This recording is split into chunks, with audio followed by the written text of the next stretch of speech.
The sound of dirt hitting the coffin had a muted tone, matching the gloomy day. I stood there, observing as the minister tried to offer comforting words to those grieving. Holding my daughter's hand, her husband stood just behind us, placing his hand on my shoulder to offer solace. My son stood next to me, with his girlfriend by his side. At 49 years old, I never anticipated that I'd be standing at a graveside, burying my wife. I always believed deep down that I'd be the first to pass away. Due to my work and the way I had lived my life, I thought I'd surely pass before my wife, and when that time came, I'd be an elderly man. I felt old, ancient. After the funeral, there was a reception. Everyone came up to me expressing their condolences and praising my wife's greatness, our wonderful relationship, and her youthful age. However, they didn't say what I needed to hear. We had been married for over 20 years with 2 kids, both now independent. My daughter is married and about to give me my first grandchild. My son works in New York City in the financial district, and both are doing well, with many people at our house. Well, I suppose it's now my house. I'm struggling to adjust to being single. For the past 20 years, everything has been ours, not mine. There were about 40 people around, talking and offering their support. I just wanted some time alone. Feeling quite fed up, I eventually slipped out into the backyard and made my way to the back gate, planning to take a short walk. As I closed the gate, someone drove up the alley and parked their car right next to where I was standing. It was Murray, my wife's younger sister, the last person I wanted to see at that moment. You see, I partly blamed Murray for my wife's passing away. Maybe that's not entirely fair to Murray or my wife, but in my heart, I knew that if Murray had kept her interest to herself, Brenda would still be here with me. I informed her that I was just going for a walk, mentioning that everyone was inside, and she had been brought up in conversation. I didn't smile, nor did I openly invite her. I just stated the facts as I saw them. I wanted to be away from there for sure, and I was certain Marie would try to invite herself on my walk. I should have known better, as she just brushed past me and went into the backyard. She had always been all about Murray. That's why when Murray took a sudden interest in Brenda's personal life, I became suspicious. It was out of character for her younger sister in many ways. I sighed, relieved to be free of her for the moment. There was a cloud hanging between us, and a divide that seemed insurmountable to me. Now, family or not, Murray was unwelcome around me. It's a long story about what happened, and how it all led to the funeral today. Life goes on like water in a river, always moving relentlessly forward. Okay, here is my story. This is what happened in my life. Brenda and I met after college at her workplace. I had gone to the insurance company where she worked to renew my home and car policies, and she was the agent assigned to me. I found myself finding excuses to go back after our first meeting, and somewhere along the way, I finally gathered the courage to ask her out. After several months of dating, we realized we were deeply in love with each other, so we got married. We had 2 children and a happy marriage. Until 2 years ago, I never questioned marrying Brenda. We were perfectly matched, like 2 peas in a pod. Then Murray became interested in Brenda's life. I'm sure she had good intentions. I believe Murray thought Brenda needed to branch out and grow. Everything a person could desire in someone trying to be better and more loving could be seen in Murray. She had been trying hard to help Brenda with what she saw as flaws. It began with Wednesday night girls' night out, and soon expanded to include Wednesdays and Fridays. Vincent got added to the mix. It seemed that after a while, Murray was spending more time with Brenda than I was. Of course, this was only true because Murray was taking advantage of Brenda's time when I would typically have been at home. Soon, it was all about Murray or Marie. When it became a daily occurrence, I started distancing myself from Brenda every time I tried to spend quality time with my wife. Marie seemed to be there whenever I wanted Brenda to be with me.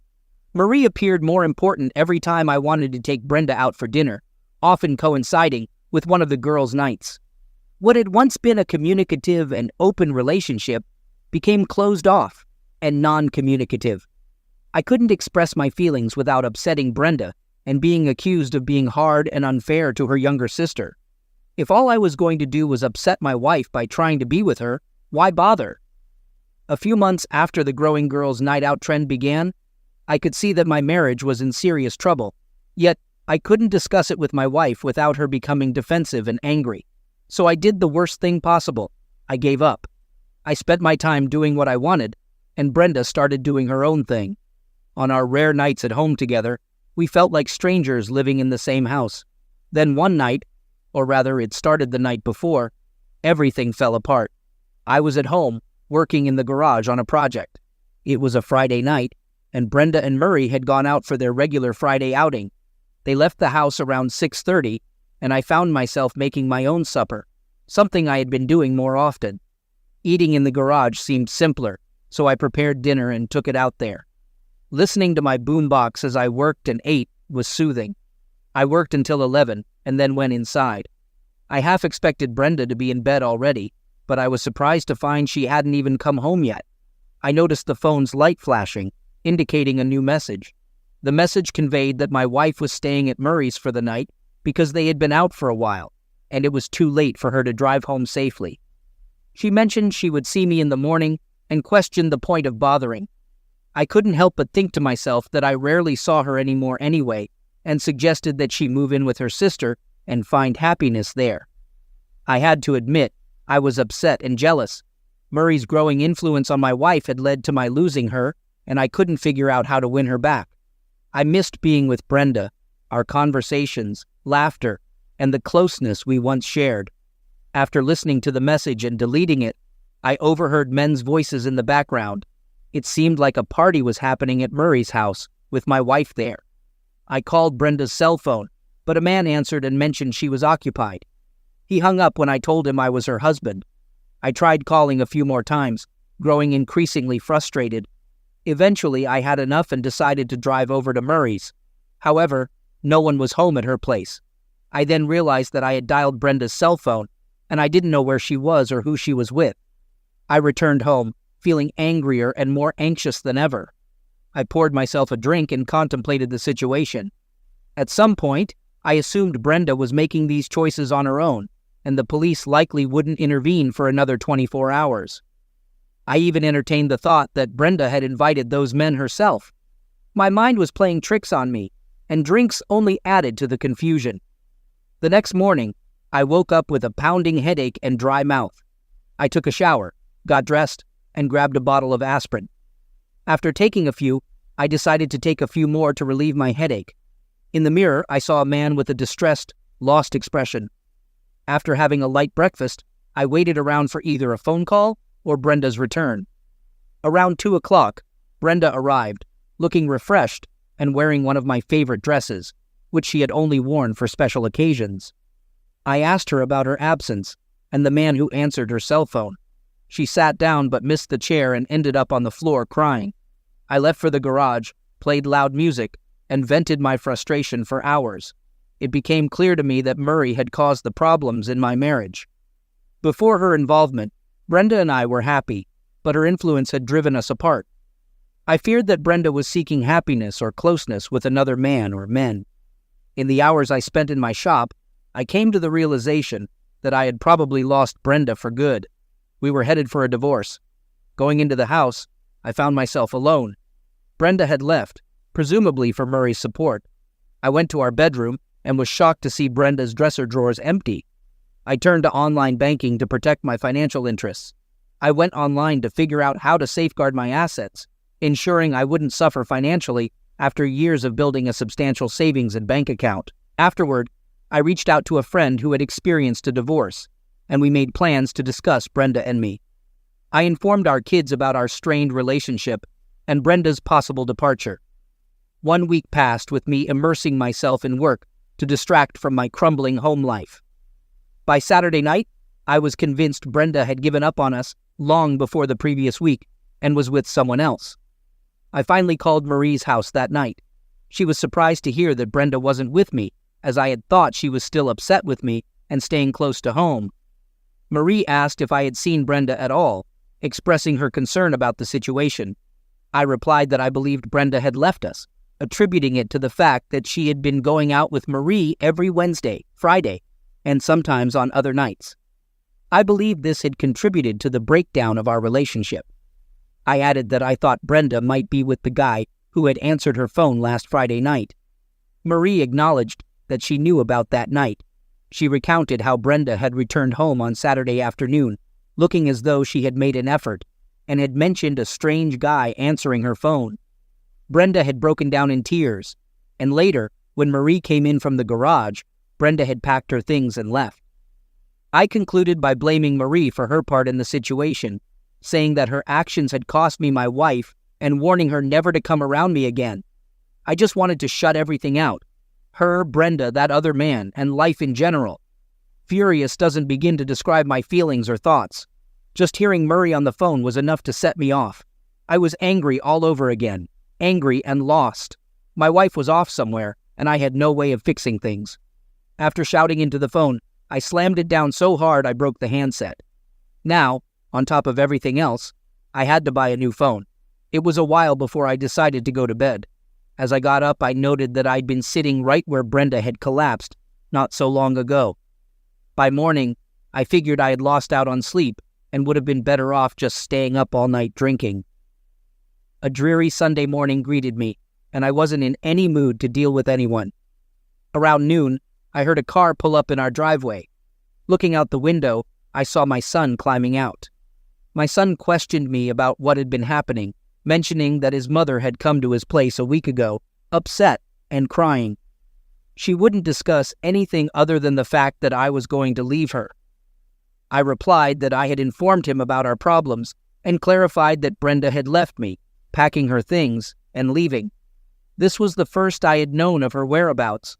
He asked if this had been the case all along, to which I confirmed it. He inquired further about the situation, expressing concern and wondering if I intended to be rude with his mother. I explained that I had been exhausted and stressed, having had a week filled with worry and stress.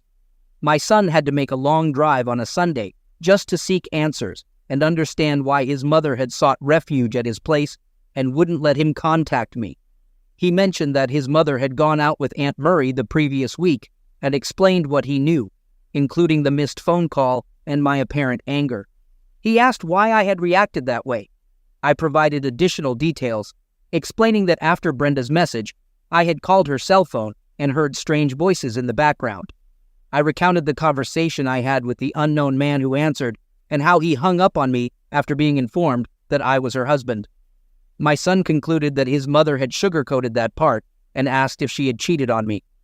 I admitted that I wasn't entirely sure what had happened, but Brenda had acted guilty about something. I hadn't spoken to her since Saturday afternoon, and I suggested that they needed to talk to each other. My son agreed to talk to his mother, but expressed doubts about whether she would. He invited me to come to his place and talk to her, ensuring I left any weapons behind. He emphasized the importance of resolving the situation, and he would follow me home, assuring that I would get there safely. During the drive to my son's place, I realized that I still had some love for Brenda, even if she had cheated on me. At that moment, I was willing to try to work things out with her. When we got to Mark's place, he parked and we went inside. His girlfriend was sitting with Brenda, and when I walked in, they both stood up, looking nervous. Brenda greeted me with a cautious, "Hi, Jeff. How have you been?" I felt my anger welling up as I wondered how she thought I had been. I started to lose control, barely managing to contain my anger in time. I blurted out, "How do you think I've been? You cheated." As I raised my voice, I noticed Brenda shrinking away from me. I had to pause and regain composure, saying, "I'm sorry. I've been okay, I guess. Drinking a bit too much lately. Confused about things, too." She appeared pale and anxious. The woman I loved, the woman I had spent most of my life with, was clearly apprehensive in my presence. It pained me deeply. My heart was breaking. I still held love for her, yet she feared me. I wondered if there was a chance to mend things. The young woman, presumably a guest, introduced herself as Jill and recognized me as Mark's father. She expressed a wish for better circumstances to meet. I shook her hand gently and responded, "Me too. I hope we can become better acquainted," although Mark hadn't told us about seeing anyone yet. I glanced at Mark with a subtle reprimand in my gaze. Jill suggested that Mark and she would give us some space to talk and offered assistance if things became difficult or noisy, citing the thin walls in the apartment building. Mark and Jill departed, leaving us to our own devices. I addressed Brenda, saying, "I suppose I need to explain things to you, Jeff." First of all, I'm so sorry, I really am. I inquired if she had something to apologize for and questioned if she had been involved with another man. Brenda responded, "Not exactly, I don't understand." I pressed further, saying, "Not exactly. That's somewhat like being half pregnant, dear. It wasn't just one guy, and it wasn't just once." Her revelation was a heavy blow. I was truly shocked. Learning that she had been with more than one man was nothing I could have anticipated. It was as if the person I had married years ago had completely changed. I felt lost. I asked her if she had made these choices willingly, to which she responded, "Not exactly, I was drunk. I think I had way too much to drink that night. Murray had also been pushing me for weeks to get out. I don't know. Maybe I was lonely too. I just don't know how it all came about. But suddenly, there I was on a bed with two men. Actually, it started with just one guy, but by the end, all of them were involved. Marie was there too." The enormity of her revelations hit me like a ton of bricks.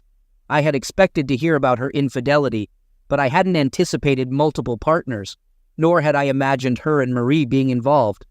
They were sisters, for God's sake. I sat there in silence, not knowing how to respond.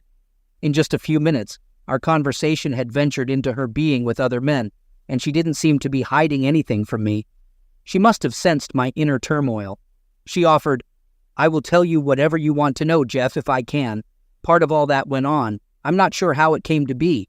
I'm not sure when I became who I am now, though I don't know what made me forget my wedding vows or my husband waiting for me at home. All I do know is that at one point I heard myself begging for more. I'm a terrible person. I don't deserve you. I don't deserve to live." Her sobs overtook her, and she collapsed. I watched her, struggling to recognize the person before me. I was too stunned to say anything. The situation was overwhelming, and I began to feel nauseated. As I provided an update, I mentioned that I had started to feel ill and even vomited. After calming down and taking a glass of water, I wiped my face and returned to the kitchen table. Brenda was in tears, crying softly. I wanted to comfort her, but I didn't know if things could ever be okay again. I sat down heavily, searching for the right words without getting sick again. I confronted her, asking, "So you and Murray's nights out were for scouting for men, Ben?" Brenda clarified, "No, that never happened before. We had gone to a new club. I told you that I had been drinking too much. Anyway, these guys were buying us drinks and dancing with us. They complimented us and made me feel beautiful and playful. Then the next thing I know, I called you and left the message that I was too drunk. And then we went to their place. Lately, I hadn't been paying attention to you." Frustrated, I raised my voice as she seemed to suggest that it was my fault. "Are you hearing yourself? Brenda, you're the reason. You and your sister, you haven't been letting me even try. I've tried to get you to go out with me, but you've been claiming that you and Murray needed to be together. Not only that, but you told me in the message that you were at Murray's. Brenda, you lied to me." Brenda explained, "No, at the time I thought we were going to Murray's, but the men wanted to take us to their place first, just for a minute. So one of them needed to pick something up, and we never thought it would be a problem. We ended up staying there, though. If only I hadn't thought you should have paid more attention to me, I might have been better prepared to fend off what happened." I couldn't help but raise my voice again, feeling frustrated by her insinuation that it was my fault. "I haven't been paying enough attention to you lately. Again with that. God damn it. Need I remind you that you've been the one ignoring me? You're the one who has been going out with Murray every Wednesday, Friday, and Saturday night. Always Murray this and Murray that. You've been pushing me away while taking up with her, to me. You're the one who has been pushing me out of your life." From the change in her eyes, it seemed like she suddenly realized she couldn't place all the blame on me for what she had done. Brenda acknowledged that she hadn't fully realized the extent of her actions until now. She admitted that I hadn't been paying much attention to her because she had been spending a lot of time with Murray, which had understandably upset me. Brenda clarified that she didn't enjoy being in this situation, even though I had previously expressed my frustration. She assured me that she had never labeled me as a derogatory term or treated me as such. She went on to explain that something within her had snapped that night, and she had discovered a newfound enjoyment in her experiences with those other men. The different tastes, textures, sizes, and combinations were intriguing to her. Brenda confessed that some of these experiences were things she had wanted to explore with me but hadn't been able to communicate. She realized that she had become deeply engrossed in this situation and had lost me in the process. Recognizing the gravity of her actions, she expressed a deep desire to make amends. Her eyes reflected a newfound hope as she offered to do anything to rebuild our relationship. Brenda wanted to remain married, stop going out without me, and be a devoted, stay-at-home wife, willing to meet any expectations I had. I expressed my concerns about her commitment, questioning whether she would revert to her previous behavior once things settled down. I pointed out how she had driven a wedge between us by spending so much time with Murray, causing me to feel ignored and avoided. I was bewildered by my own actions and why I had allowed this to happen. As my voice grew louder and anger bubbled up within me, Mark and Jill entered the kitchen, offering a timely intervention. Mark proposed that we take a short break, allowing me to vent to Jill while he and Brenda had a conversation. During our walk, Jill empathized with my anger and acknowledged my right to feel that way. She explained that Brenda genuinely felt remorse for her actions and the potential damage to our marriage. Jill believed that drinks had played a significant role in the situation. I vented my frustration, expressing my strong desire to blame both Brenda and her sister Murray for the time they spent together and the drunken encounter they found themselves in. The resentment and anger I felt toward Brenda seemed overwhelming at that moment. Jill related a personal experience where her parents had faced a similar situation. Her mother had gotten involved with someone while out with friends, causing turmoil in her parents' marriage. Initially, Jill thought her father would be devastated or even angry enough to kick her out, but her parents had managed to work through their issues. I inquired about the current status of her parents' marriage, and Jill clarified that they had worked things out but had not necessarily stayed married. She emphasized that Brenda's actions were undoubtedly wrong on various levels, but insisted that it didn't mean she didn't still love me. Jill offered perspective on how drinks and indulgence could lead to such mistakes, often involving lowered inhibitions and peer pressure. She acknowledged that Brenda had made a mistake, but it was crucial to move forward and address the issue. Jill also highlighted the contrast in our situations, where I had remained faithful without external influences interfering with my commitment. While walking and talking with Jill, my anger gradually subsided. Her soothing manner of speaking had a calming effect on me, and I found myself willing to try and work through the uncertain future with Brenda. With a faint attempt at a cheerful tone, I asked Jill if I could return to the conversation with Brenda, even though I was still grappling with the situation and trying to contain my anger, driven by a sense of righteous indignation. Jill inquired about the state of our relationship before Marie began monopolizing Brenda's time. I admitted that, like most long-term couples, some of the initial magic had faded, but I believed we were doing relatively well. However, I acknowledged that I might not have taken Brenda out often enough, possibly taking her for granted. The presence of Murray had driven a wedge between us, making Brenda decline or get upset when I tried to spend time with her, leading to our gradual drift apart. Jill probed further, asking about the small gestures like bringing Brenda flowers, spontaneous compliments, and making love. I clarified that our bed life was fine, but acknowledged that I might not have been as romantic as I should have been. Jill emphasized the importance of keeping the romance alive and that couples should keep each other close through small gestures. Feeling defensive, I raised the possibility that Jill might be taking Brenda's side. I argued that it wasn't entirely my fault and that Brenda locked me out after she knew I was trying to make amends. I insisted that, despite my grievances, I had never considered being with another woman because I loved Brenda too much to betray her in that way. Jill encouraged me to go back and have a direct but calm conversation with Brenda. She reminded me of my own assertion that I loved Brenda too much to cheat on her. She advised me to talk things out, suggesting that love might rekindle, allowing us to move past this ordeal. Upon returning to Mark's place, I found Brenda clear-eyed and waiting for us. Brenda expressed uncertainty about our current situation, indicating her desire to be with me, but questioning whether I would accept it. I inquired about what she meant, and she admitted to her infidelity, describing it as a one-time occurrence that would never happen again. Brenda acknowledged the need for us to address her unfaithfulness and rebuild trust. She asked if I could accept her realization of the wrongdoing and sincere apologies, wondering if we could move forward from there. I conveyed my feelings to Brenda, explaining that her infidelity had hurt me deeply, especially given the circumstances in which it occurred.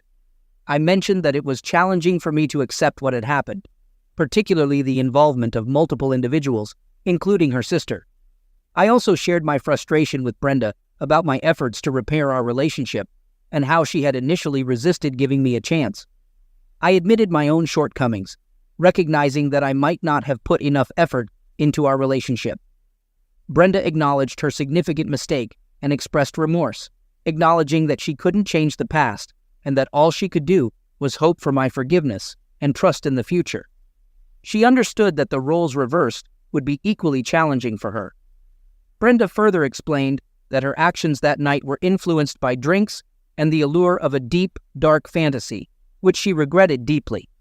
She expressed her apologies for losing control. I then proposed the idea of a trial separation, which caused Brenda to shed tears. I noticed that she might have expected a more severe reaction from me. I admitted that I still loved her and didn't want to lose her without a fight. However, I also realized that harboring such negative thoughts could lead to revenge, which I wanted to avoid. Jill interjected and strongly advised against a trial separation, sharing her parents' experience as an example of how it often led to divorce. She suggested that we should separate within the same house, allowing us to work through our issues together. I appreciated the wisdom in Jill's words and the potential consequences of my thoughts and actions. I questioned whether I could let Brenda back into my life and how to deal with the anger I felt. Mark expressed concern about my anger and whether Brenda would be safe around me. I acknowledged my anger and potential for bad actions. Jill emphasized that, based on her parents' experience, we needed to confront the situation together rather than separately. She recognized it wouldn't be easy, but suggested that trying to work things out within the same house might be the best way to determine the future of our relationship. I appreciated Jill's advice, but questioned whether she fully grasped the situation, and I needed time to consider our options. The week of separation had taken a toll on our relationship, and I didn't want to make a decision under pressure. I informed Brenda that I needed time to think and asked Mark to take her to a motel temporarily. I promised to give my decision the next morning. Upon my return the following day, I noticed that Brenda, Mark, and Jill appeared exhausted and somber. It was clear that none of them had rested. I knew I had to convey my decision. I suggested that Brenda should come home, albeit with a warning that I might get angry and raise my voice at times. I mentioned that we could work things out by staying in separate rooms within the same house, in our bedroom and a guest bedroom. Brenda seemed relieved but also apprehensive, and I could sense the shattered trust in our marriage.